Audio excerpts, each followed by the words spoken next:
Kimberly's on vacation, so he's not gonna be here. Yeah. Who else? White, are you? Okay. Are you hearing them? 'Cause I'm having trouble hearing anybody.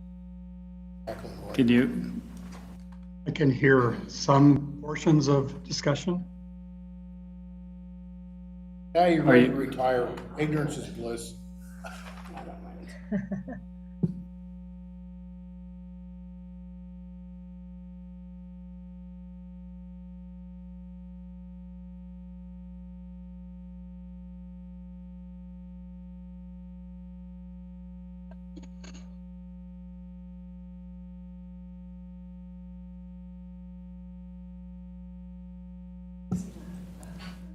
are you ready? All right. Let's call this meeting to order, July 15th, 2021 at 6:31, Pledge of Allegiance. I pledge allegiance to the flag of the United States of America and to the republic for which it stands, one nation, under God, indivisible, with liberty and justice for all.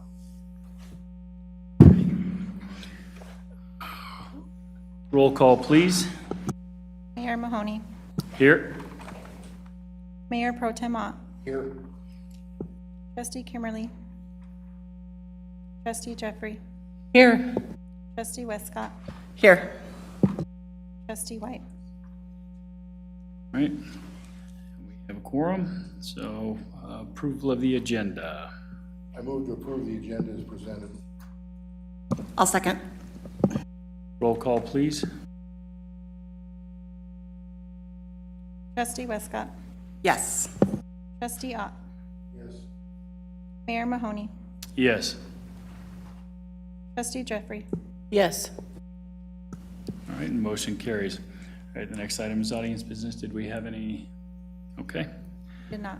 Thank you. All right, and we'll move on to the consent agenda. On the consent agenda is the payment approval report in the amount of $261,313.40, as well as the June 1st, 2021 minutes. Do I have a motion? I move to approve the consent agenda. Second, Roll call, please. Trustee Jeffrey. Yes. Mayor Mahoney. Yes. Trustee Ott. yes. Trustee Westcott. Yes. All right, and motion carries. All right, the next item is the renewal of the application for Lock Buoy Liquor. Time is now 6:33, and we will adjourn as the Lock Buoy, or as the Liquor Licensing Authority. Mr. Ann or Mr. Sammy, or anyone want to? I can take that. Oh, Crystal. So yeah, so we just received the Lock Buoy Liquor license renewal for the Lock Buoy Liquor. Everything was turned in. Is your microphone on? It is. Oh, okay, can barely hear you. Everything was turned in and fees were all paid. Application was good. The police department did their inspection and everything was good on that. And so staff recommends the Lock Buoy license renewal for the Lock Buoy Liquor to be renewed. Okay, any questions or comments? Trustee Ott? I have nothing, thank you. Trustee Westcott? No, thank you. I drew a blank. Jeffrey? I don't have any questions either, Mayor. I'm trying to remember who's here and who's not. Okay. With that, entertain a motion.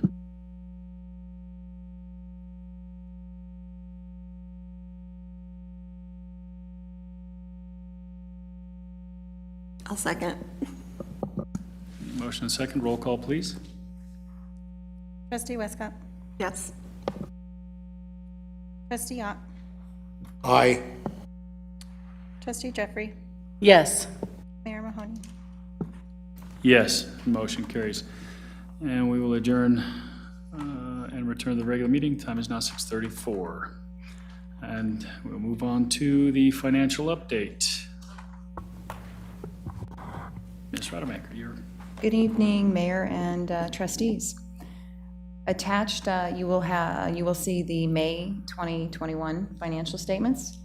If you have any questions, I can answer those at this time. Questions, comments? No? Okay. Okay, then we will delve right into the brief training that I'm going to do right now. I'm not going to focus very much on the first part of it. I want to try to kick off the budget, and as such, I want to do this PowerPoint presentation, which was initially on the January 13th training to you all as the board. I wasn't able to attend that training, and so Town Administrator Stamey did it on my behalf. So what you have in front of you is a presentation that I created to just give you all an overview and a basic accounting 101, financial accounting 101 for elected officials. So we'll briefly touch on what government accounting means, and then we'll dive into more of the budget, since that season is quickly upon us right now. So governmental accounting. Basically, we follow the rules of GASB, which is the Governmental Accounting Standards Board. And basically what that is they set all of the rules on how we report and how we have to record items as a governmental entity. As part of that, fund accounting. Fund accounting is how we report for a governmental entity. Basically, it's a method of recording all your revenues and expenses and how they're segregated. The piece about being segregated is very important. The funds have to be segregated into each fund because that's how the rules are set up. Each fund has different rules and regulations on how that money can be spent and how it is to be reported. There are 3 different types of funds in government accounting. There's the governmental funds, proprietary funds, and fiduciary funds. At the town of Lochbuie, we do not currently have any fiduciary funds. Those are pension and trust funds. The 2 types of funds that we do have are the governmental and the proprietary. So the next slide is basically a visual on, if you're a visual person like I am, I can see how things work, and it makes more sense sometimes that way. So if you look at this, this diagram here, it basically tells you revenues on different types of funds. The first one would be a governmental fund. The second one would be an enterprise fund. And the third would be a special revenue fund. And as that diagram is showing is that, you have the revenues coming in, but you cannot spend those revenues. So you have revenues coming in on an enterprise fund. You can't spend those in your general fund. You can't spend those in your CTF fund, your Conservation Trust Fund. So they are all very highly segregated because they have specific uses that they can be used for. So the next slide. So you have the 4 types of funds. You have your general fund, your special revenue funds, capital projects, and your debt service funds. Right now, we don't utilize the capital projects or the debt service funds. That may be something that we look into in the future in order to stash away some money into a capital projects fund for future projects. So right now, the town of Lochbuie has governmental funds. We have the general fund that you're all aware of. That covers most of the operating expenditures, the general operating expenditures for the town, such as the police, your roads, your streets, your parks, things of that nature, and administration. We have a special revenue fund, which is the Conservation Trust Fund, and that's where all the lottery money goes, which that money can then be spent on park improvement projects and things of that nature. Right now, this year in our budget, a lot of that money is being spent on the Trails project. The next fund, which was the newly created fund, is the Oil and Gas Exclusion Fund. That's the fund where the money from the property taxes that we were approved by DOLA in order to exceed the 5.5% limit, that money goes in there, and then it is transferred to the general fund for the purposes set aside for road improvements and road maintenance and things of that nature. I likes me. So the proprietary funds, there's 2 types of those. There's the internal service funds and the enterprise funds. Again, the town of Lochbuie does not have internal service funds, but we do have two enterprise funds, and those are the water fund and the wastewater fund. And basically, you think of an enterprise fund as if it were a private business. It generates its revenues from user fees typically, and it doesn't get any money from taxes, from sales taxes, property taxes, anything of those nature. And that's basically, in a nutshell, those. The next slide, since the auditors are here tonight, that's all I'm going to say about the audit. It's like, yes, everything is perfectly in balance right now, so don't touch a thing, at least until they leave. And then we, have the rest of the year to clean it all up again. So I kind of liked that slide as an icebreaker for when the auditors come. The next one is the financial reports. So in front of you tonight, you have the May financial report. That basically shows you the revenues and expenses for the town for the month. You also get a monthly accounts receivable, and that'll show the bills that I've sent out mostly to developers on expenses that we've incurred for our legal, our engineering, our planning, and things of that nature. And they are required to give us deposits, and then we work from those deposits and apply those charges against those deposits. Accounts payable, you receive the payables list at every board meeting, which lists all the bills that have been paid over the past 2 weeks. Quarterly reports, I do an in-depth study for you each quarter after I receive all of the sales tax and everything for that particular quarter, and I kind of dive in pretty deep and let you know how things are trending, where I see any issues, and where things are a little out of whack with budget or what I think you should be keeping your eye on. The audit, again, that's coming up tonight after this. It usually starts around the end of the year, November, December time period. Start meeting with the auditors and sending them the initial information. Then they come and do the field work in March, prepare the audit in April. I review it in May, do any adjusting entries that are required, and they do the final presentation in June. And then the budget, and that's where we're at now. The budget season is upon us. That's basically kicking off. I have started preparing the spreadsheets and the worksheets and sending them out to the department heads. The first part that we've started looking at right now, because it is the largest part, are our wage and benefits. And so I have the department heads and the town administrator looking at those so that we can start having some discussions about that. The next slide is just basically another example of the financial statements. And if anybody ever has any questions about the financial statements, feel free to give me a call or email or stop by, and I can help explain them to you in further detail if you need that.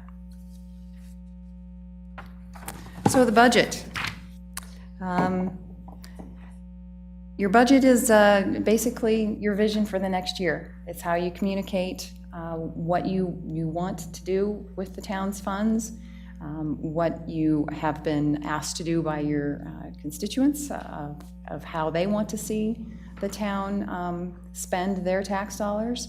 And so it's a very important time to listen to all those priorities and try to prioritize things so that you effectively use those funds that you're entrusted with. The next couple of slides are basically your sources of revenues. As you all know, you get your sales and your use tax, you get property tax. Charges for services are basically all the fees that we charge. That could be building fees, permit fees, fines from police, court, things of that nature. And then you've got the intergovernmental revenue, which those are basically your grants and things from other governmental entities. As far as expenditures, you got two big buckets of expenditures. You've got your operating expenditures, which are your ongoing. Those are your things that basically are fixed in nature. You can count on them happening, and it's just to keep things going. Your capital budgets are more of a one-time expenditure. They're usually larger in nature, and they're for larger projects. So the important thing that you want to keep in mind when you're doing a budget is to avoid committing one-time dollars to ongoing expenses. That's a problem that you run into sometimes when you get grants, because the grant is great that first year or when you have the money, but if you've sunk it into something that has ongoing expenses, you've got to make sure you're going to be able to cover those ongoing expenses. There's been a lot of discussion with the American Rescue Plan funds that are coming, and a lot of caution is being put out there in the municipal world of not to use those funds for a lot of ongoing projects. You know, it is a one-time influx of money, and to try to keep that in mind when you're planning the projects and how to spend that money. So that's the basic important thing is to keep in mind is use those as a one-time, and don't try to use those as a constant ongoing expense. Budget, why do you do it? Well, as I said, it's basically how you set out your vision for the town, how you communicate with your constituents and your residents, and it's required. Statutory towns such as Lochbuie, we have to file a budget each year. Budget calendar. In August, we will receive the preliminary assessed valuations. I actually already have a very preliminary from Weld County. They do caution us to treat it as a preliminary at this point. And right now, it is showing that the town, its assessed valuation will decline by around 9% or 10%, which in a reassessment year, that's kind of unusual. Usually you see a bump in a reassessment year, but what's dragging us down, and most of the other counties in Weld County, is the oil and gas. It dropped drastically for a lot of entities. For the town of Lochbuie, ours went down approximately 50% at this point. So that's having an impact on our assessed valuation for 2022. So we'll dive more deep into that when we start talking about the budget. So October 15th is when we have to have the first budget draft to you all as a board. And then in December is when we will get the final assessed valuations. They usually don't change very much from the August valuation. And then we have to certify it with the county and send it off to DOLA, and then we're done. And then the process starts all over again. So the budget, it's got very strict requirements of what has to be in it, the budget message, your revenues and expenditures, your beginning and ending fund balances, 3 years of information, comparative information, no deficit spending, and by that you can appropriate more in 1 year than what your current revenues are. That just means that you're spending down your reserves. So you want to be cautious on that. And then you have to have a lease purchase or debt summary page that shows all the debt that you have, or the lease purchases that you have. And then it has to be approved by a resolution or ordinance and adopted. The budget process. So we are right now in, I would say, the first 3 stages of that, of the initial planning, the data collection, and the forecasting. Staff is doing a lot of that right now. Town Administrator McBroom will be talking a little later about a retreat that he would like to have with you all in July to discuss the budget further. So that's when we'll really kick it off with you all. And then we'll dive in deep and evaluate the needs and the wants and things like that. And then you review it, approve it, adopt it, and then you have to execute it. And that's basically what you do for the whole next year. In the next couple of slides, I won't go very deep into. It's just basically a little bit talking about the limitations on the budget and on your revenues. And we're all familiar with Tabor.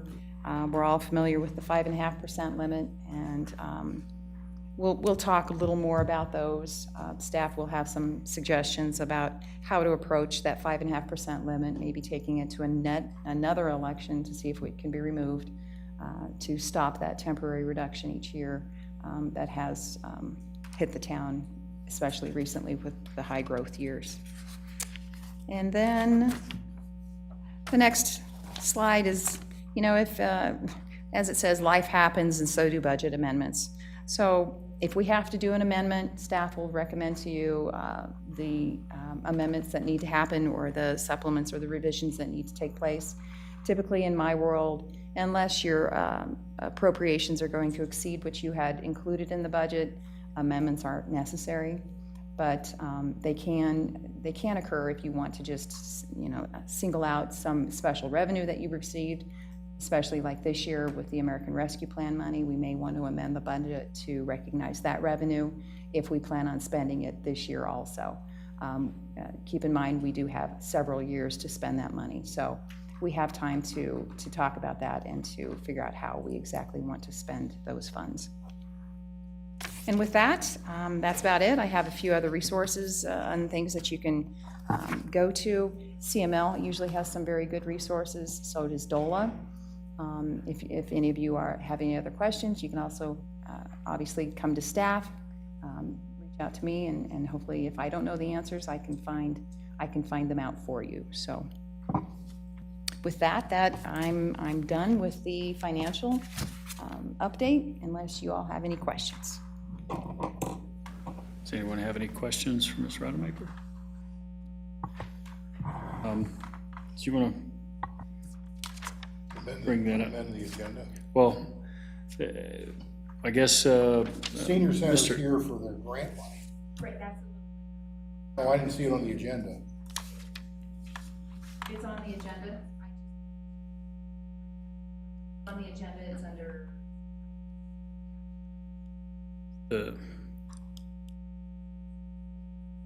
the safer activities, that's, Safer activities, okay. So that's fine.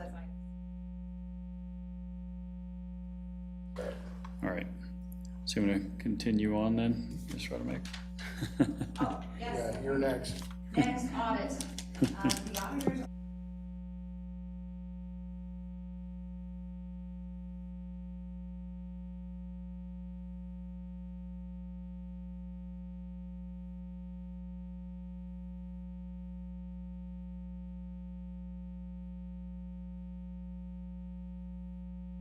Mayor, just a reminder to ask people to turn their microphones on so public can. I forgot, I'm sorry. So they're here tonight to present the draft audit, and then you all will be asked to make a motion to approve the 2020 audit. So with that, I will introduce our two auditors, Heather Pruitt and Eric Barnes, and I believe Eric will be the one presenting tonight. Welcome. You can turn on that microphone, please. Just push the button there in the front. Push. Okay. Thanks for having us. Good to see you again. If you would, please state your name for the record. Eric Barnes. I'm a partner with your auditing firm, Fiscal Focus Partners.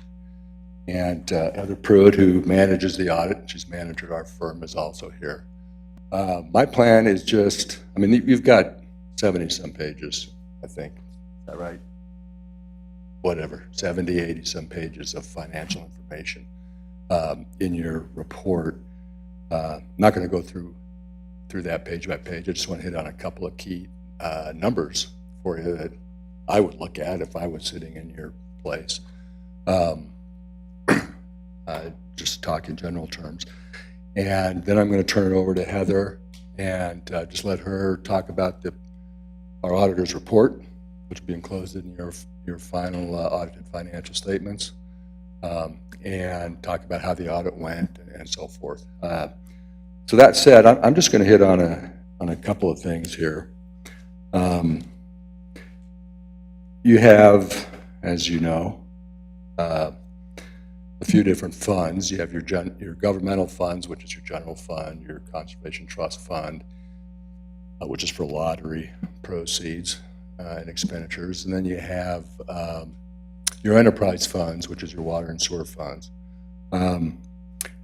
So talking about basically your financial position, this is 5.5 months ago, okay?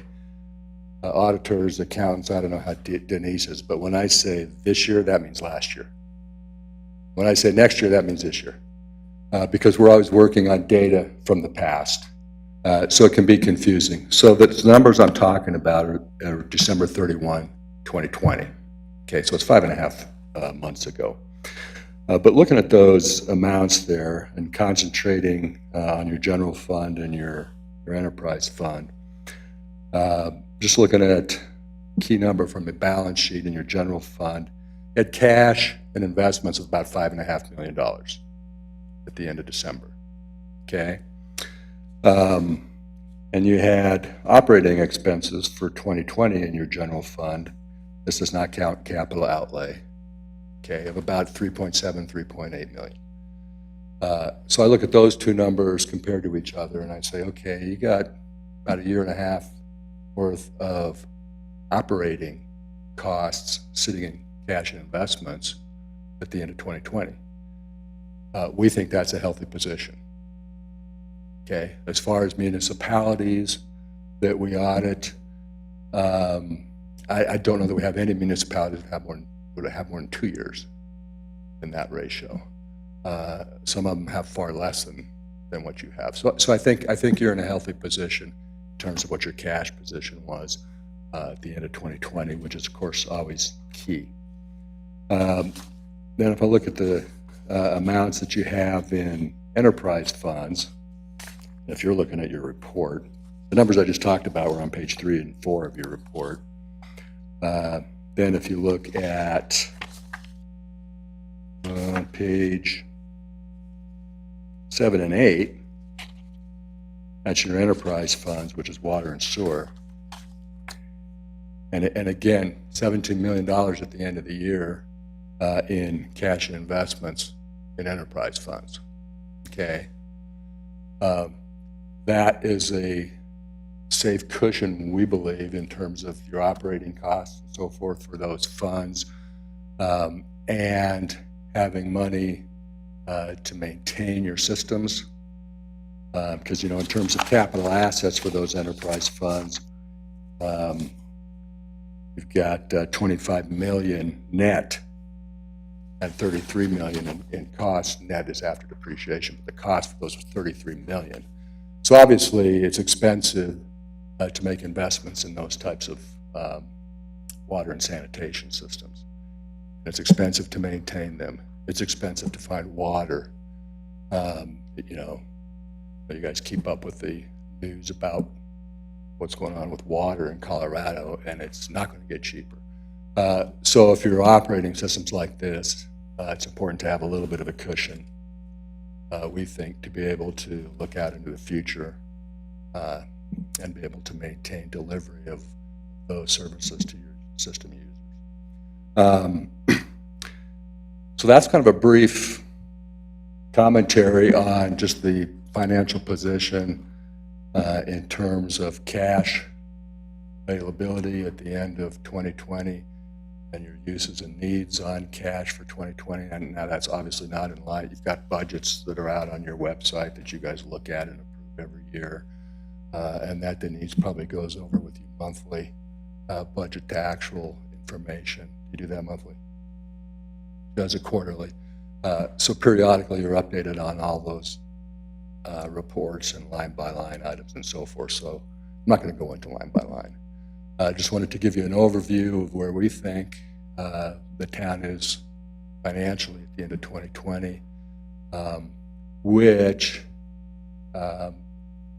compared to when I first started working on the audit for the town of Lochbuie is a drastic improvement over the last many years that the town has made.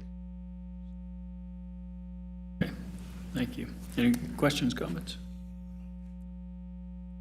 Okay, I'm going to bring Heather up and she'll just talk to you for a few minutes about how the audit went, and then we'll be ready to move on.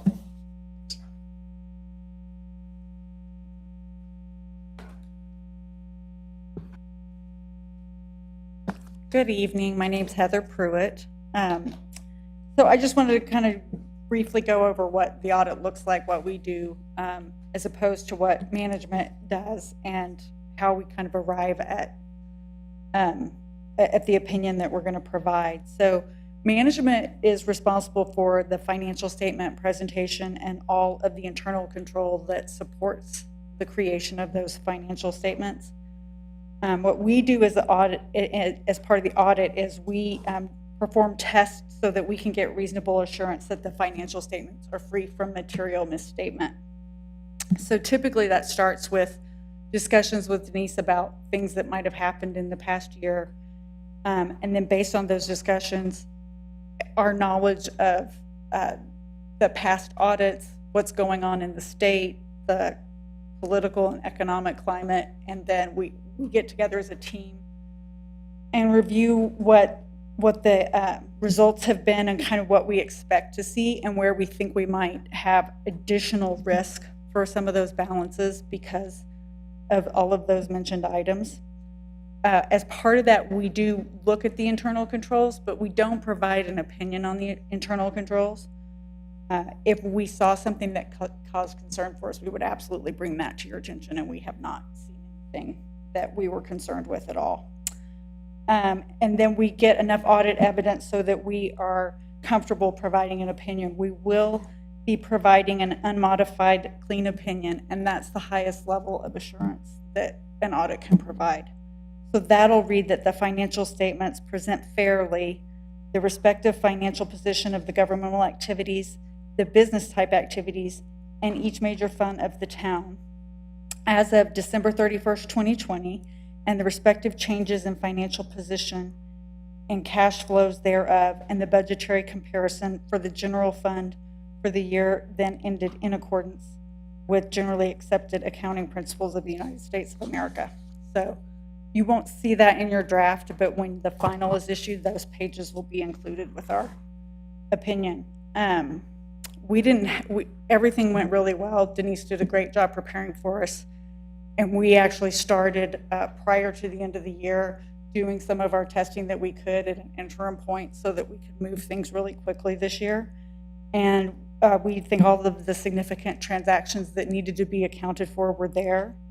All of the estimates we evaluate, and we think that there's good theory for what's being used to make those estimates. And the only adjustment that we had was related to the pension adjustments, and those are typical year-end adjustments because they rely on actuarial calculations that are provided annually. So that's not something that you would normally even consider when you're reviewing financial results. So we didn't have any disagreements with Denise. Everything went really well, and so it was a great audit. Any questions? Questions, comments? No? Thank you. I always like hearing the auditor say it was a great audit. Because I've been here many years, and I remember back in the day, 2006 on. Yeah, we didn't hear that very often. Thank you very much. You ready for a motion? Yes. I move to accept the 2020 audited financial statements for the town of Lochbuie as prepared by Fiscal Focus Partners, LLC. And second. Roll call, please. Trustee Ott, Yes.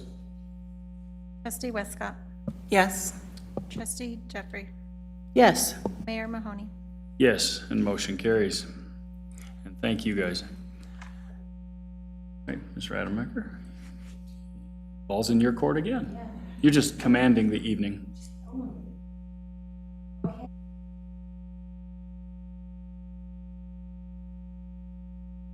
Mic on, I apologize. Item B, budget software agreement. So before you, I prepared an agenda item summary regarding my request to purchase some budget software. You know, as I just went through the presentation on the importance of the budget and everything that goes into the annual budget, I can't stress enough about how critical a budget is, especially for a town our size and especially in the growth stage that we are in right now. Budgets are very time consuming, very complex. You have to be very precise. And you know, you really should get the input from your constituents and from your staff and from you all, and in order to make a good, sound budget. Part of that is having some software. Right now, all I use to create the budget is your Excel spreadsheets. So when something changes, I have to make sure that it changes on every one of them, and that all of my formulas are correct, and that everything is up to date. A thing that the budget software could help would be to simplify the process, to expedite the process. And as you know, in a small town, we all wear a lot of hats. So I always call myself a working finance director, which means that I not only am doing the budget, but I'm also entering the invoices, I'm getting the bills paid, I'm doing it all from soup to nuts, and trying to wear all of the different financial hats, doing the payroll. So it's a very time-consuming process, and it requires a very high level of accuracy and precision. And I believe my numbers are good. I'm not saying they're not. I spend a lot of time to make sure they do tie, and they do balance, and they do make sense. But having a good software program would simplify the process, would kick us up a notch. It would make our budget look a lot more professional. It would be easier for our constituents and the residents to understand what is in the budget. It would make it more transparent. So I'm really trying to sell it here as it's not just to make my life easier. It is to make the town look better, and to make us look way more professional, get up a notch. Well, and I and do I- have a representative from ClearGov is on a Zoom. If you have any questions, Ryan Wilson. And I would assume that this would actually streamline some things for you as well. Absolutely streamline things, and it would also ease what the department heads have to go through. They would have up-to-date information. They would be able to jump into the program at any time and do their budget. They wouldn't have to wait for me to send them the information through Cassell. And so it would really, I think it would make it simpler also, not just for me, and expedite the process for me, but it would make it a lot easier for all the department heads and the town administrator in order to participate in the budget. And so I did do my due diligence. I checked around. I got a couple quotes from two different budget softwares. One of them was, had all the bells and whistles. It was great, but also the price tag showed that it was pretty powerful tool. And I think it was probably a little more than what the town of Loch Bowie right now, what they need. I think it's better suited for a larger entity. I did reach out to some local governments that use the product right now. I specifically called Kelly Stroh. She's the finance director at the city of Dacono. She's been there for several years. And she just started using it a few years ago. And she spoke very highly of it. She spoke very highly of the support that they offer. And so I got nothing but positive feedback from the entities that did reply that had used it. As far as financing it, they are willing to waive all of the setup fees. And the cost for 2021 would be $2,600. And for that, we would be able to use their software during the final stages of the budget to be able to produce the digital budget book, to be able to put that on our website and have a very professional looking final product. I will still this year in 2021 be using the Excel spreadsheets and doing it the good old fashioned way for most of the budget, but I'm pretty good at that by now. So, you know, this will be, if it's approved, it'll be the last year that we have to do all of that type of budgeting via Excel spreadsheets. So, And does this come with unlimited support? Ryan, if you want to jump in at any point in time and you can speak to some of those specific questions. Yeah, absolutely. And Denise and Board of Trustees, thanks so much for allowing me to attend your meeting to present. It was an excellent, summary, exactly exactly what ClearGov could offer to the town. Your question was, do we have unlimited support? We do have unlimited support, unlimited uploads. We'll do one-on-one trainings. We have trainings built within the software. So really, it's all inclusive. There's no additional hidden fees that you guys are going to have at any point throughout the process. Okay, thank you. Anyone have any other questions? Go ahead, Trustee May. So the first year cost is $2,600, and then there's a 3-year annual subscription fee of $16,500. Is that divided up over 3 years, or is that due at the end of 3 years? That's an annual fee of $16,000 for each year. So the caveat is like with most agreements that a governmental entity can enter into, we'll have the non-appropriation clause. So if you all or the next board or the next finance director decides they don't want to use this software any longer, all we have to do is not appropriate it in the future year. What we get by doing a 3-year appropriation or a 3-year agreement is that they won't increase the price for those 3 years. But that does not mean that we're not locked into a 3-year agreement. It's a year to year, and we just have to reappropriate the money each year. So is it $2,600 plus the $16,500 for this year? No, for 2021, the total amount would be the $2,600. For 2022, included in the 2022 budget would be the $16,500. Brian, you can confirm that if you want. No, that's absolutely right. Okay. Go ahead. I was just going to say, I'm impressed, and I didn't know that you were only using Excel.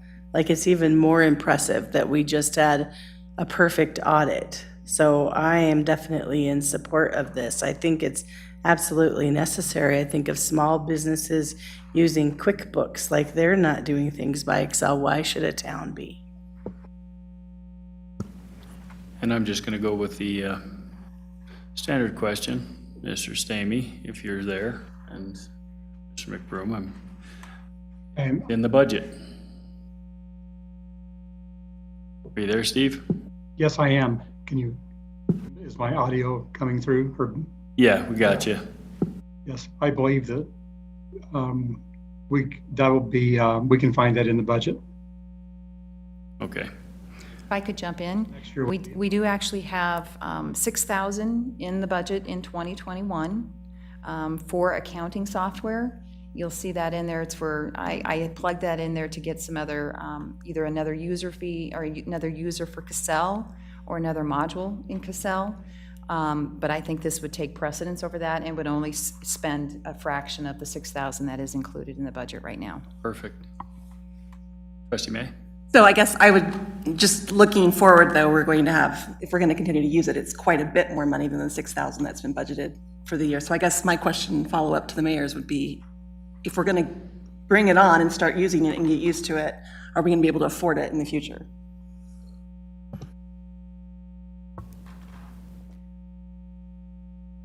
Yes.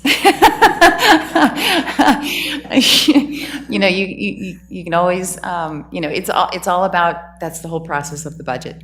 It's setting your priorities and making sure that the things that are most valuable and most useful for the town are included in the budget. And if part of that, we've done a lot of streamlining here, as you all know, with processes and with things here at the town hall. Of trying to make processes less costly and more effective. And so this would just be one additional step in that, in increasing productivity, streamlining efforts, and making things more professional and more transparent for all users, including the residents of the town. Well, like you said, I wasn't really too concerned about next year's budget because we're doing that now. But this year's, I was just concerned, you know, like you said in the beginning, you can always amend, but I'd rather not amend. Not for that small of an amount, I would prefer. So, anyone else have anything else? Okay. With that, did you have anything else, Ms. Rademacher? No? No. Okay. I move to approve the purchase of budgeting software from ClearGov in an amount not to exceed $2,600 for fiscal year 2021 and include an amount not to exceed $16,500 in the 2022 operating budget. Second. Roll call, please. Mayor Mahoney, Yes. Trustee Ott, Yes. Trustee Jeffrey, Yes. Trustee Westcott. Yes. And motion carries. And there's our new line item in the budget for next year. All right, next one, once again, your Okay, next. Paul. Okay. Item C, the Safer Activities Grant. So before you had the AIS that I've prepared for this grant. It is using part of the coronavirus relief funds that we received last year. They were due to expire at the end of 2020, but they were extended into 2021 to expire December 31st of 2021. I approached the board in April with yet another idea of how to try to expend these funds. And we created a grant called the Safer Activities Grant. It was modeled after a grant prepared by the City of Brighton. And we offered it out there to local communities and local organizations. The grant was open from May 1st through the 31st, and we had one applicant, and that was the Lochbuie Afterglows Senior Center. And we actually have a couple representatives in the audience tonight from the senior group. So they are the only ones that applied for the grant. They got it in on time. I worked with Joyce, who is here tonight. She's the treasurer of the group. And we met several times. I requested information, and then I would read a little further, and I'd need a little more information. And Joyce was awesome to work with, and she came and she brought everything as quickly as she could. I did go through the grant, and based on everything that I received, it looks like it's complete, and they would be a fine candidate to receive this funding. So in the financial considerations, we had allocated about $5,000 of the CVRF funds to go towards this grant. Their proposal was for approximately $1,746 of what they have spent to date, asking to be reimbursed for. They do have one additional repair that they would like to make to their furnace in the fall for $300. And so I'm recommending that we approve the initial $1,746.77 to them now, and then when they get the furnace repairs done in the fall, they send us a receipt showing that work has been completed, and that we reimburse them the $321 at that time. So if you have any questions, I'm here to answer any of those. questions, comments? No? All right. Entertain a motion. I move to approve awarding the Town of Lochbuie's Safer Activities Grant to the Lochbuie Afterglows Senior Center in the amount of $1,746.77 now, and up to $300.21 additional upon completion of furnace repairs. Roll call, please. Mayor Mahoney, Yes. Trustee Westcott, Yes. Trustee Ott, Yes. Trustee Jeffrey. Yes. Motion carries, and congratulations. Most definitely. All right. Let's see, the next item is, and we're done with you tonight, Ms. Redemaker. All right, next item is the proposed amendment to the 2009 WSA. Ms. Duran. Good evening, Mayor. Good evening, trustees. Good to see you all. Thanks for allowing me to attend virtually tonight. Before you this evening is an amendment to a wastewater services agreement originally entered into between the town and the City of Brighton and the South Beebe Draw Metro District back in 1997, and then amended and restated in 2009. And essentially, that's the agreement that set up the sewer board that I think most of you are familiar with. That agreement and the sewer board oversee capital improvements in our wastewater treatment plant. And the three parties, again, are the town, the City of Brighton, and the South Beebe Draw Metro District. We presented to the sewer board an amendment to this agreement. It really emanated from town staff. Right now, what happens is the town of Lochbuie and the city of Brighton both collect PIFs, or plant investment fees, on building permits from properties that are served by the wastewater treatment plant.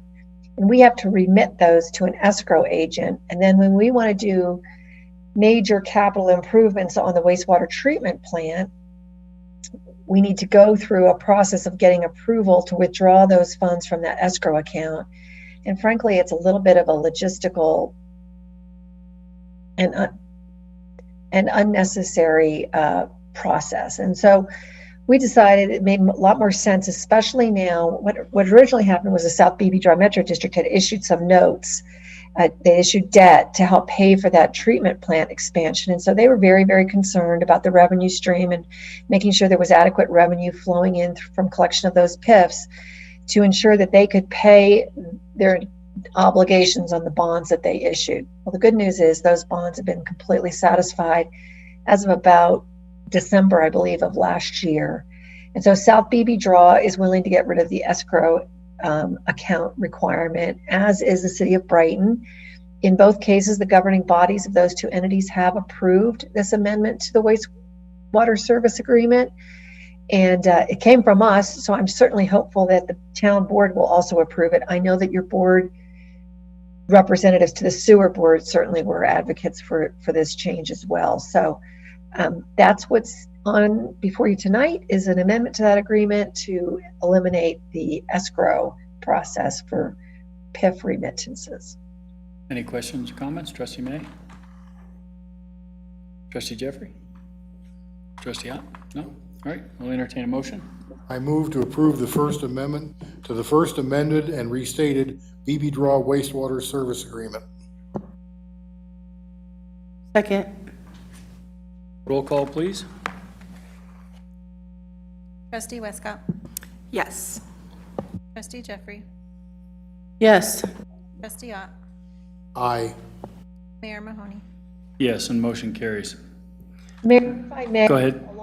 Mayor, if I may, on that same subject, just something for a future agenda is Trustee Antonopoulos was one of your sewer board representatives, so we're going to need to replace her at an upcoming meeting. Yes, thank you. All right, next item is the records management agreement. Ms. Hickey. Righty. Before you have an AIS with a recommendation for hiring a firm for the records management project that was discussed last board meeting. You're welcome to ask any questions if you have any, but I'd like to move forward with Muni Resources. Anyone questions, comments? Trustee, go ahead. I was just wondering, like, how many different contractors did you look at and how did prices compare? We looked at two that we knew of, and they were significant differences between the two. One was much more expensive. This firm actually has been to Lochbuie and has seen our current process and storage and records. So it also helped that her pricing came in much lower because of her exposure here. Just made more sense. We already had the relationship built. Sounds great, thanks. Anyone else? Trustee May? I just had a question about the hourly. So it looks like we've capped this at $10,000. How much hourly work are you kind of expecting? Are you expecting it to be at that $10,000 amount, or is it going to be significantly less than that? It's just not, looking at the data, there's the concrete amount of $325 for the first part, and then the second and third, it just says $60 an hour. So I think what the plan was, when I spoke to Nanette, the gal that's doing this, is we're gonna give you updates after each phase. So once we complete phase one, we'll give you an update. When we complete phase two, we'll have an idea of how many hours have gone into the project. And if we have to come back and see if there's room for additional need, I'm not sure. Our records are requiring someone to come in to help us fix it. So I don't want to estimate. I just capped it at 10,000 so that we knew we wouldn't exceed that. But And then I just wanted to double check is that in the budget, or is that something that would have to be a budget amendment? so we had a compensation study budgeted, I think it was $12,000 in the budget for 2021 that we're not going to proceed with. And so we were going to take from that budgeted item and use that for this project. This project is way more important than the comp study. Thank you. All right, Mr. Ott? If they get a request for a Freedom Information Act or something else like that, how quick is their turnaround on returning those records, do you know? What the town currently, we're usually with the day. We have 72 hours, but So they'll follow that. absolutely. Yep. All right, anything else? All right, then we'll entertain a motion. I move to approve the professional services agreement between the town of Lochbuie and Mooney Resources in an amount not to exceed $10,000. Second, Roll call, please. Trustee Ott, yes. Trustee Westcott, Yes. Mayor Mahoney, Yes, Trustee Jeffrey. Yes. and motion carries. All right. Next item, no discussion items, so we'll move on to staff reports. Chief? Other than my report, which is pretty self-explanatory, I wanted to highlight there that we've got Officer Echeverria that just got out of the academy that we put through the Adams County Police Academy. And he just finished, and he's now here and working on FTO. And so we're excited about being able to go through that whole process. He was an employee of Public Works before we hired him at the police department, and he lives in Lochbuie, and it's kind of cool to have all those local connections. Wanted to touch base about fireworks since that's coming up, and remind everybody that fireworks here are pretty much illegal except for basically sparklers and smokes, right? I As think. long as they don't leave the ground. Yeah, they don't leave the ground. So there is clearly an issue here with people thinking that it doesn't matter. They're going to do it anyway. So we will be enforcing that and trying to catch up with that over the coming weeks. It's pretty tough because it's a lot of fireworks going on. So we'll give it our best shot at trying to keep that to a minimum.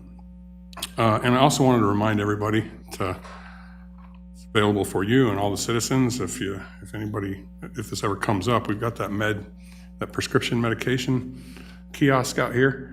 I know that in years past, we've had take-back days. We'd have drug take-back days, and we'd have a good amount of people turn out for that and turn in their prescription drugs.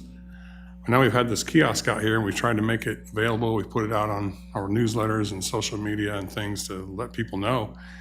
And I think I'm the only person that's put it in there.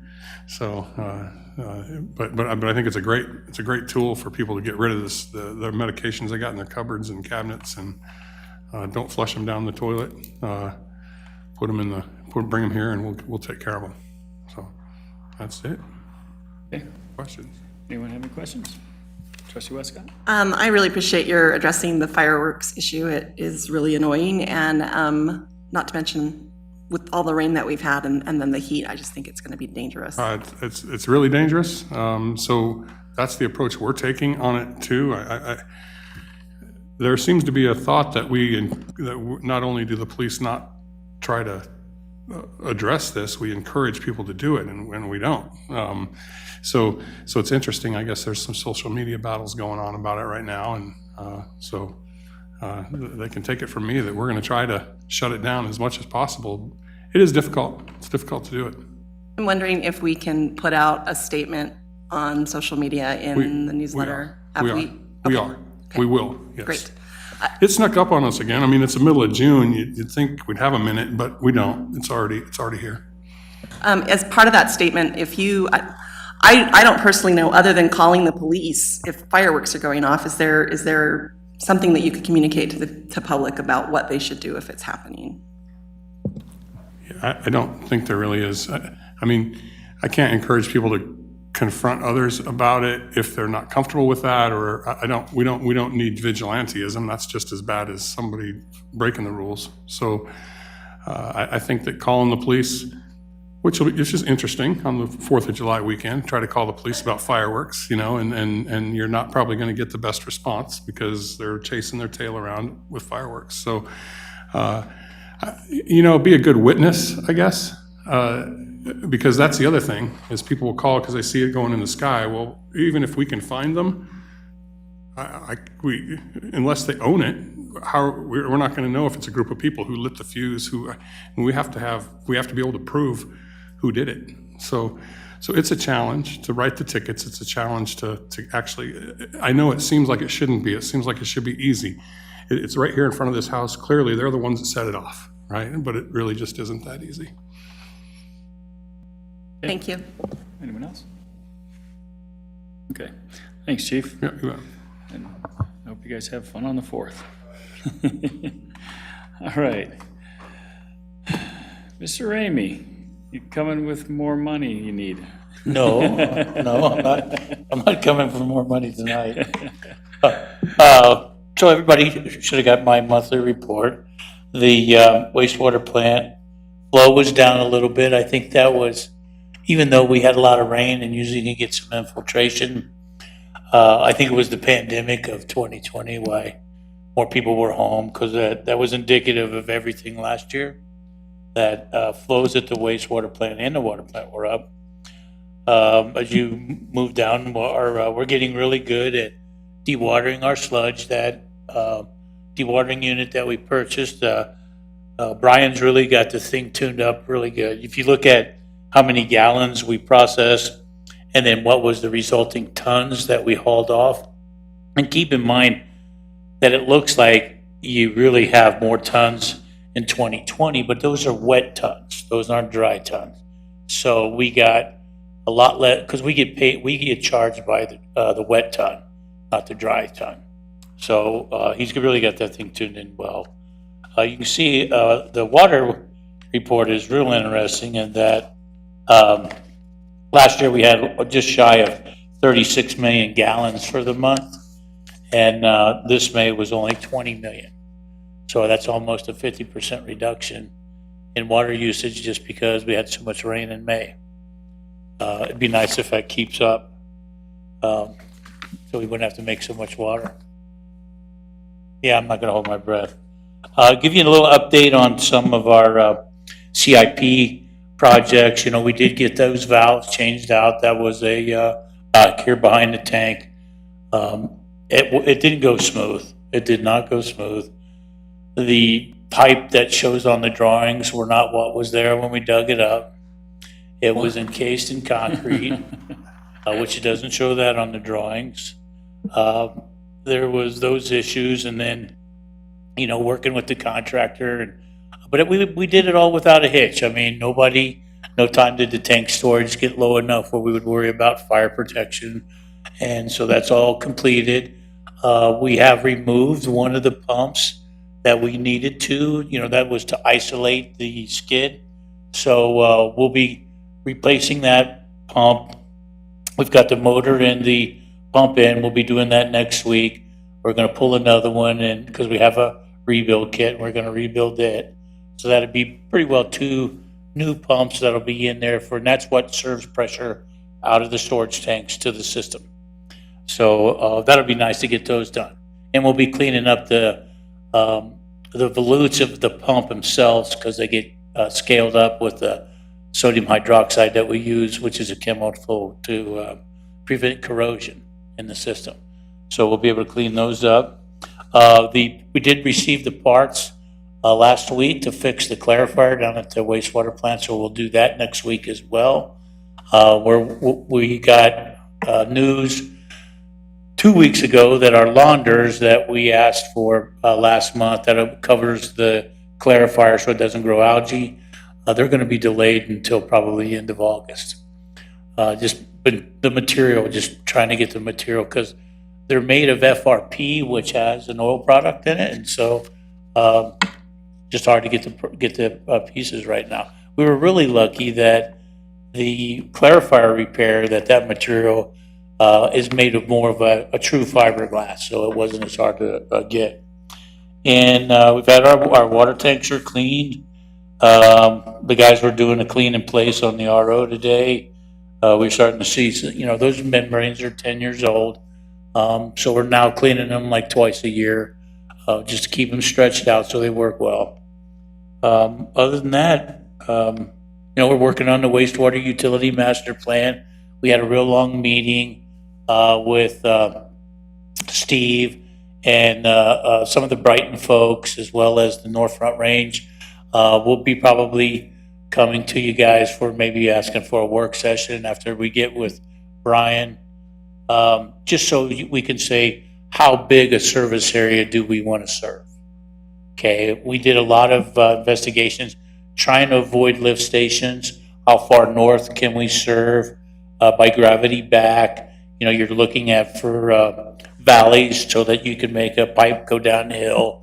So that's been a lot of fun. I mean, you really get to know the topography out here when you see how you can get sewage from point A to point B. And so right now we're waiting on some information from Brighton, but we'll be finishing that process up this year, and then that should give us our roadmap to when we're going to expand the plant, what it's going to look like. So excited about kind of getting on that, because you can see we're getting up there. Our BOD loadings, when you have lower flow, the strength of your wastewater increases, and we hit 100% this last month. So we no worries about violations. Engineers generally do design more than what they think, just because they're not as confident as Denise is in her numbers. I'll just put it that way. So you mentioned on the water side, the what do you call it, on the booster pump? No. The RO? Yeah, the RO, the membranes. What you said those are already 10 years? Yeah. On those? What's the usual life on those? 10, 15 years. That's what I thought. If you really take care of them.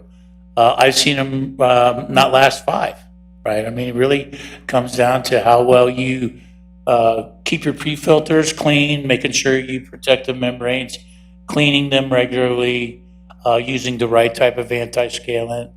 But our production, we're still down. They operate so well that we're only in the 20 to 22% reject rate, meaning for every 100 gallons that goes through that system, it concentrates all the bad stuff, and you would have 22 gallons of what's called brine.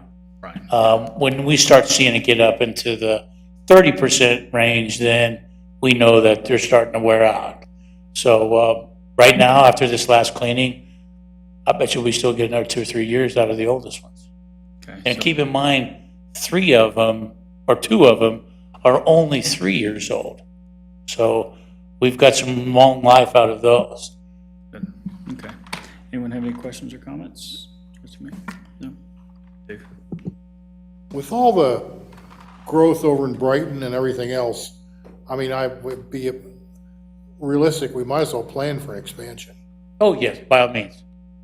So We have to. I mean, just because last year we hit 75% of capacity, and we have 2 things that we have to look at, right? We 80%. Isn't that our trigger, 80? Yeah, 80% was the trigger in the permit. But the agreement, the wastewater service agreement, says 75. So why we're doing that now is to do that. But also, that last 25%, Dave, can come on you real quick. And it takes us longer to go through the process than it does a developer to develop and build a house. So, but we'll have it all done. All right. Thank you. Thank you, Wayne.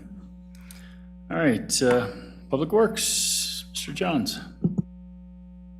I don't have anything other than what's in my report. I did want to mention, I guess that Lock Buoy Station Phase B, or the second phase, they will be starting construction on that on Thursday. We had a pre-con meeting yesterday morning, so that'll be another, I believe it's 78 lots that are going to be constructed here soon. So Lock Buoy Station is moving along, as well as obviously Silver Peaks is moving with the utility, and they're continuing to expand north. So Other than that, if you have any questions, I'm here to answer them. Questions? Go ahead, trustee Westcott. I really appreciate all you're doing. I know that with all the rain that we got in May, that the weeds are crazy. I did want to make you aware if you're not, and I know it's probably not in your mowing schedule. Maybe it is tomorrow, I don't know. But the weeds along Jewel, just north of Meadow Ridge, are up to my height, which is like 5'9". And I know last year that became a complaint source because there's a mailbox that sits in the middle of those weeds and people were seeing snakes and stuff. And so I just thought I'd make you aware. Thanks again. Anyone else? What'd you say? Okay. All right, thank you. All right, next item is Town Administrator. Your Thank you, ball. Mayor. There's a detailed report in the packet with my name on it that has very little of my input in it. My learning curve is still pretty darn steep at this point. So Mr. Stamey provided most of those updates. Fortunately, he's here to answer questions. Perhaps after you've had a chance to ask him questions about anything in the report, I would like to talk about a retreat date. Hopefully you all saw the email I sent out earlier, but maybe we can answer questions first about the report, and then I can talk with you about a retreat date and see if we can settle on a date. Anyone have any questions for Mr. Stamey? Go ahead, trustee West, or Jeffrey. I have two questions, Mr. Stamey. Number one, an update about Santiago's, if you know anything. And then my number two question, please come back into my tired brain. Oh, where we are in the town clerk recruitment process. So Santiago's, I know they've been working on it, on the, Hold on, Steve, we can barely hear you. is that any better? My volume is turned up. I hear you. Are all the other microphones off? Microphone. Yeah. Try again, Steve. I will try again for audio. Wow, you're really low.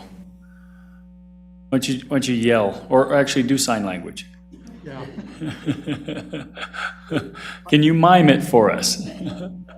I will have Sonia give us an update on Santiago's because she's dealing with the building permit and she'll know the status of inspections. And on the town clerk recruitment, I think Brian and Jamie can speak to that. Okay, yeah. Just in case everybody didn't hear the Santiago's update, we'll email an update out to you all. Thank you for reminding us about the town clerk process. Actually, Ms. Hickey has an update about that. We've had some terrific candidates, but I'll turn it over to Jamie to talk a bit about process. I actually have a few things to touch on, if you wouldn't mind, if I just kind of went in order with that. I just want to circle back around. Last meeting, we discussed the waste management alerts and the confusion between some folks that received alerts and some folks that did not. Mark reached out to Waste Management, our rep there, and what she provided to us was that the residents who have called Waste Management to have like a special pickup or a roll-off delivered or any kind of conversation outside of through the town, when you call Waste Management, they ask for your contact information. So it automatically includes you into that alert system. And so we'll be putting something out in the July newsletter that kind of defines that and lets our residents know that they can sign up for alerts through Waste Management for special situations like holidays. The other thing I wanted to bring up that was really resident heavy was Code Red. With the event a few weeks ago or last week with the tornado, we're really trying to push Code Red, so we're going to lean on you guys to kind of help us on the social media world, and any neighbors that you speak to, if you could encourage them to download the app, go through the settings and make sure that they have weather selected and then a mile radius selected. We learned just through trial and error that I had it set on 1 mile, and so it didn't alert me at all. So if we want to kind of provide some information on, make sure you scoot that radius bar out a little bit. Yes, I think it defaults to 1 mile, so it doesn't really do any good if it's set to that. So yeah, another thing we'd like to have help with explaining. And then also the town clerk recruitment, we would like input from you as a board on what you would like for involvement. Historically, I think the last clerk that was hired by staff, and it was just a recommendation for appointment. If that's the route you all want to take, we can certainly do that, but we'd like your input on how involved do you want to be with this second round. We have met with 3 candidates, and so we told them that we would be speaking to you tonight to determine what the process would look like going forward. And so I'm happy to hear any suggestions. And with that being said, in addition, we have received an additional application for the trustee vacancy. And so that kind of muddies the waters just a little bit because the application deadline is June 30th. We have a meeting July 6th, and then July 17th is the date, the 60-day marker. So when you speak to Mr. McBroom about your retreat, because that might be a public meeting, we may have to be creative with how we're going to appoint this person. And I say that because we want to give you the opportunity to review the letters of interest. So we can either do that via email, we could do that at the July 6th meeting and then do a special meeting for appointment. I just want to put it on your radar that we do have an additional applicant. Okay, anyone have any input? Mr. Ott? As far as I'm concerned, the town clerk staff is your bailiwick. You know, just have at it. I mean, you know the parameters we want and the type of people we want. So, and I'm not going to say we're going to rubber stamp something, but, you know, qualified person, that's your job.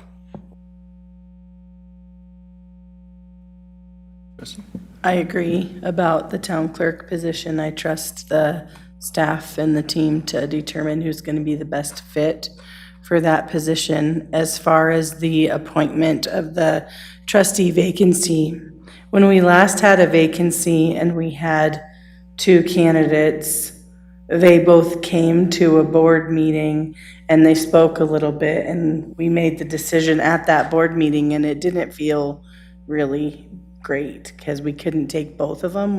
Like, I was always really happy that people want to step up and be active and part of the community. So I actually think my preference would be to not do that again. You have anything? Anything else? Yeah, I've gone through it numerous times with appointing a new board members, and it's been done so many different ways, all the way up to taking resumes and things of that nature. I don't know what kind of input you had as far as their notice. Was it just letters of intent? Okay. Because honestly, I would prefer to have them just come in and, you know, talk to us. It would have been nice if we'd have thought about it, a little forethought. We could have had them come in tonight, you know, maybe just to introduce themselves and that'd be about. But I would prefer to not make the decision right then, but to have them come in and allow us to, you know, at least have them come in and introduce themselves to us. Yeah, a face with the name, exactly. Of course, if it had been you, you know, I wouldn't have wanted to hire you. So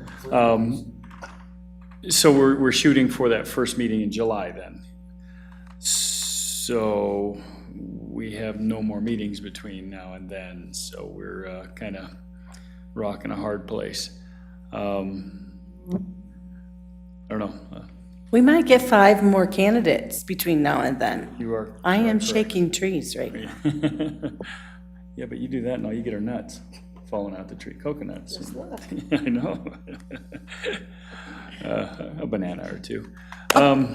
If I might, Let's, go ahead. to your point, Trustee Jeffrey, I was appointed, well, not, it was 2 times ago, right? Because then Trustee Kimberly was appointed after me. Honestly, for me, coming and speaking and then having it just decided was actually kind of a relief, because I felt like there was a long period of sort of waiting. So in my mind, it might not be for the candidates, the people who are volunteering per se, it might not be such a bad thing to just have us make a decision that night. Does it, one question I do have, does that have to be, does all that have to be, the discussion about it, our feelings about it all have to be done in open session? Yeah, yeah, well, and, yeah, all we have is that meeting, because by the following meeting, we hit the 60-day mark, and if we don't have someone appointed, we have to go to an election. I'd rather not spend that money. And we have people that are interested right now, so I don't know, my feelings on it are, next meeting, we have them come in the first thing in the morning, or first thing in the meeting, and have them introduce themselves and, make the decision, and maybe they'll appoint them at that point and have them sit in on on that very meeting. Do you think we could get the letters of intent prior to the meeting? That's what I was, yeah, that's what I was gonna say, if you could email those, or, yeah, put those in the email. That's on a fly, that's a buzzard, for criminy's sake. Yes, we could get those. All right, anything else? Go ahead. Just to confirm on both of those, so the trustee appointment process will have both applicants come July 6th. You'll make a decision that night. Based on my knowledge of how vacancies are filled in other communities, that's a pretty typical way of doing it. You hear from them and then make a decision the same night. Good news is you only have 2 applicants, so it makes that process a little bit easier. And then regarding town clerk applicants, we'll continue with the administrative interview process. Jamie mentioned we had 3 great candidates for a first round interview. We think there's 2 of those that separated themselves from the third. So the idea is have a second round interview involving town staff leadership, and then we would make a decision on a preferred candidate. If it looks like that person is going to join the team, we would present that candidate to the board to appoint that person into the position of town clerk. So does that make sense? That might be by July 6th, probably not. Okay, but it will be before the end of July, Absolutely. I would think if it's not July 6th, it'll be the the last next meeting meeting. in July. Yeah, okay. Do you have some? Yeah, and if you want one of us, the board members, to sit on any interviews, I mean, I'm available, so, not that you have to, okay? If you don't want my butt there, just ignore me, but if you'd like me to sit in on let me know. Well, we struggle with you being here. I know. Thank you for offering. And thank you. All right. Anything else from senior staff? Okay. All right, with that, we will move on to mayor and trustee comments. Trustee Westcott. Oh, I'm sorry, Mayor. I forgot the most important part of my update, trying to yes. settle on Yeah, a we gotta date to start our budget process. As I mentioned in the email, the retreat the board would have in July would be talking high level about priorities for 2022, and it's really the initiation of the 2022 budget process. So a really important session, important for everybody to be there.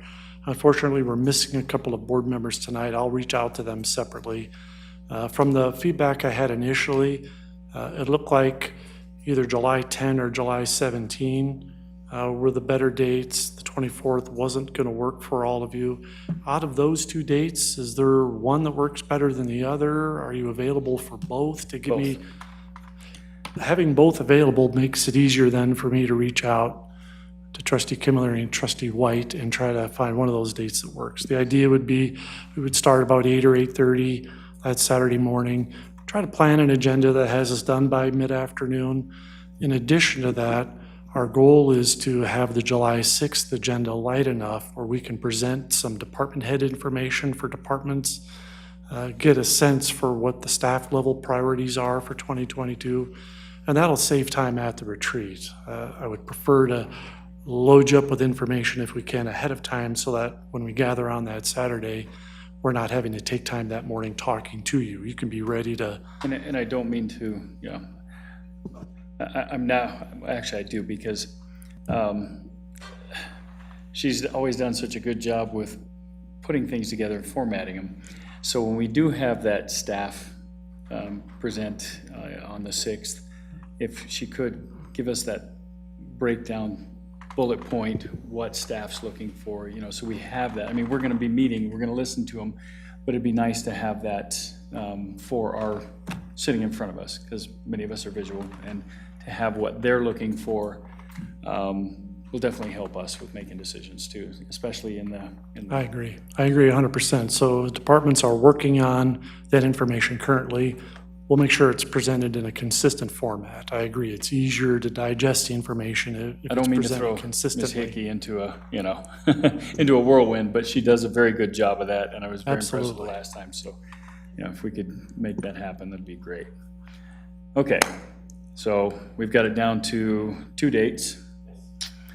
All right, now we'll move on. Trustee Westcott. I have nothing tonight, thank you.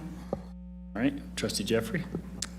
I have a library board meeting tomorrow night, tomorrow afternoon, I guess.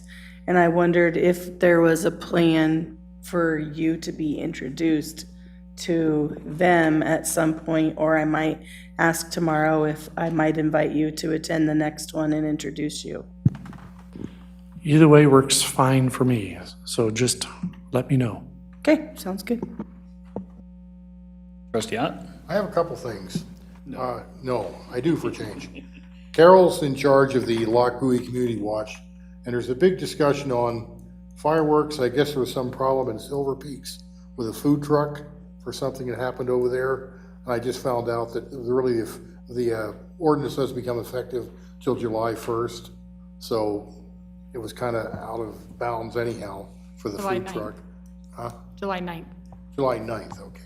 So I'll let her know that, and she'll put that on the community. Sorry, just to clarify, so my understanding was that he was asked to leave because the existing ordinance that we do have in place says that there are no food trucks allowed in the town of Loch Buoy. He Right. didn't have any permit at the time. So that was why he was asked to leave, correct? Yes, that's correct. Yeah, and we'll just I'll just have her put out on the social media that July 9th is when that becomes effective. It takes 4 to 6 days to get a permit issued, so I'll make sure that's in there too. You might also add, if she's going to post, just a suggestion that he does have to get permission from the town, but I believe the ordinance also says that in an HOA, he also has to have permission from the HOA. So, Right, if it's in an HOA, they have to have permission, the HOA. CML registration is open. So those of you that want to go, let Jamie know, because the classes fill up quickly.